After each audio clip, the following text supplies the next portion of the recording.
Assalamualaikum to Sir. Will present our topic earning system.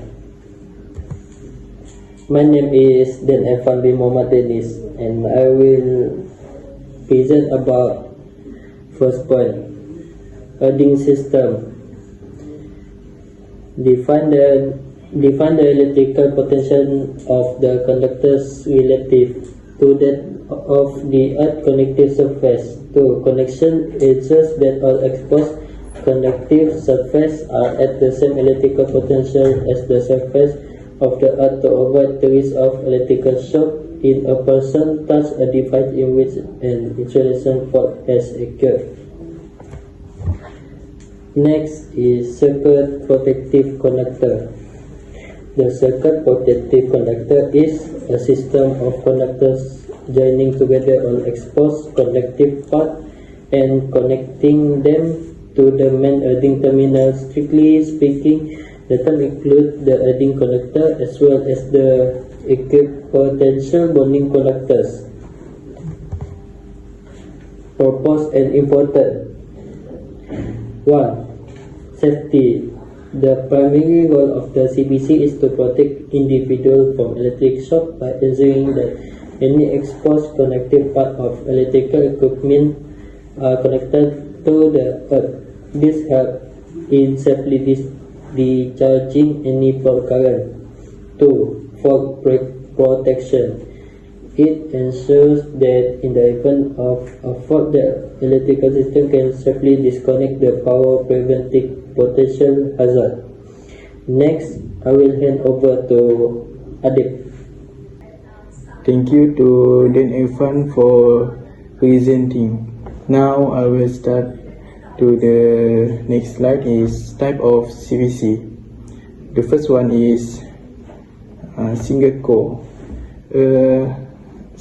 Separate conductor used slowly for protective purpose. And number 2 is multi-core cable. A conductor within a multi-core cable that serves as the CPC. Number 3, seat or armoring. The metallic seat or armoring of a cable can also act as the CPC. And last one is common enclosure. An insulate or bare conductor within a common enclosure with live conductor. Next, maintenance of circuit protective conductor. Number 1 is regular inspection, periodically check connection and integrity to identify where corrosion or damage. Number 2 is testing continuity.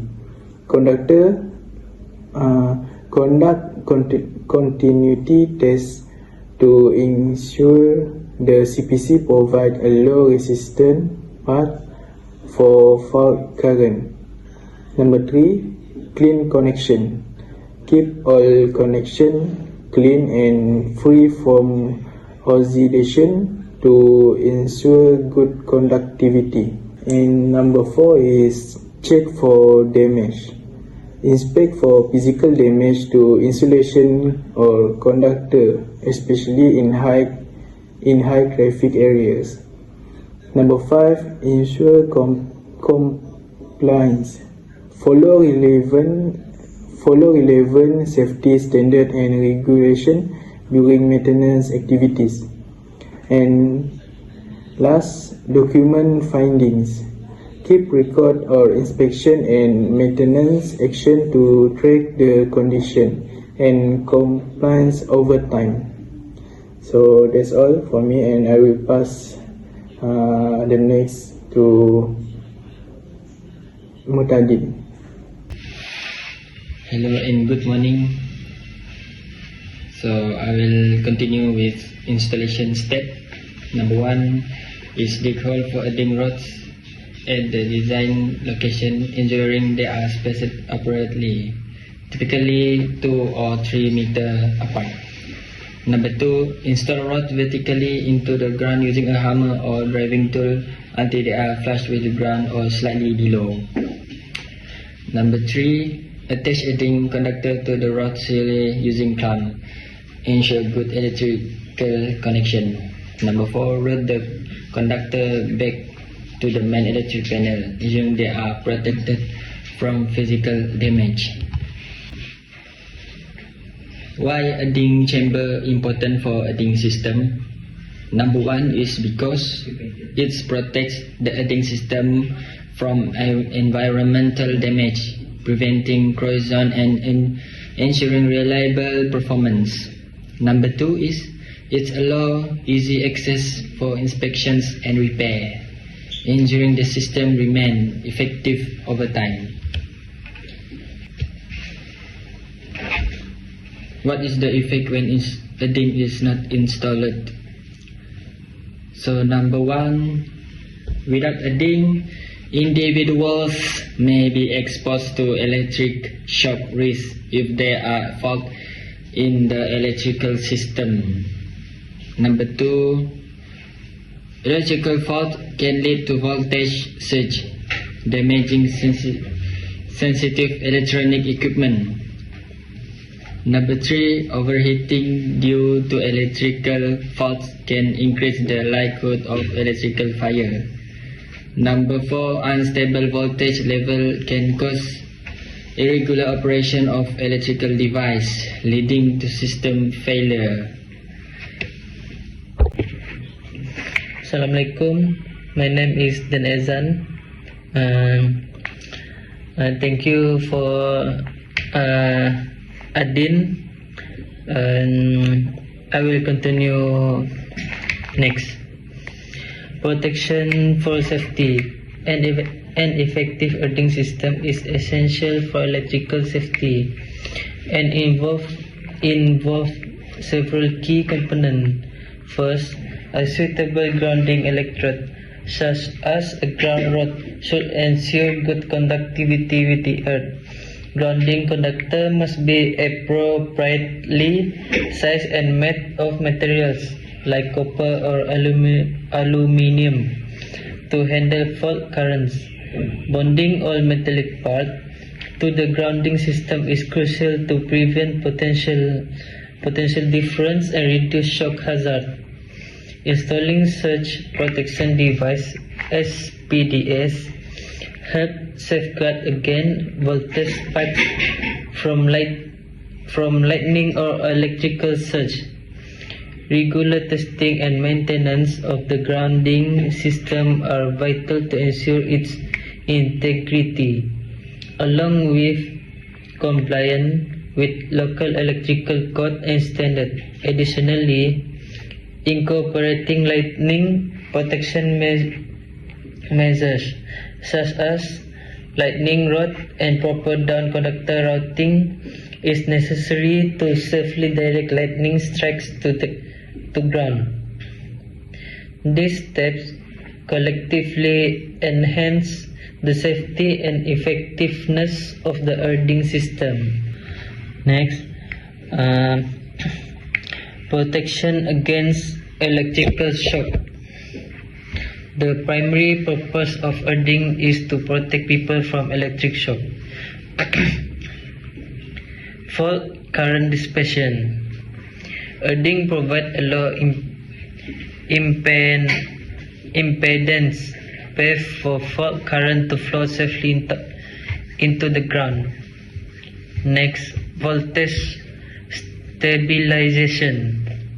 Earthing helps stabilize voltage levels, especially in areas with power supply fluctuation. By providing a path to ground, it limits voltage fluctuation interaction over voltage, protecting sensitive equipment like computers and medical devices. Lastly, lighting protection. An effective earthing system provides a path for lighting current to flow into the earth, reducing the risk of damage to buildings and electrical system during lightning strike. Thank you. Thanks to the Nezan. Now I continue my presentation. my presentation about a test type. A tester comes in several types as designer for specific application. The most common include the three-pole earth tester, which measure ground resistance using 3 electrodes, and the two-pole tester, typically used for low resistance measurement. Digital earth tester offer exchange accuracy and additional picture, while earth ground resistance testers are specifically designed for assessing grounding system. There are also specialized testers such as the clamp-on earth tester, which can measure resistance without disconnecting the grounding system. Each type serves the ultimate purpose of ensuring electrical safety and system reliability. Type of a tester are divided into 6. First, clamp-on tester. Second, fold-on presentational tester. Third, selective tester. 4, cell resistivity tester. 5, date earth tester, and last, star data tester. First, clamp-on tester. This tester, also known as stackless tester, used to clamp to measure the resistance without the need for ground stack. Second, fall-off potential tester. The method, also known as the 3-point method, involves using two test electrode and earth resistance tester. Third, selective tester. This tester uses one clamp and two stack to measure the ground resistance at specific part of an installation. 4, soil resistivity tester. This tester uses 4 stacks to measure the resistivity of the soil, which is crucial before installing an earthing system. 5, the dead earth tester, also known as the 2 electrode method. This involves using 2 electrodes to measure the resistance. Last, star delta tester. This method involves using multiple electrodes arranged in a star of delta configuration to measure the resistance. Thank you. That's all from us. Don't forget subscribe and like.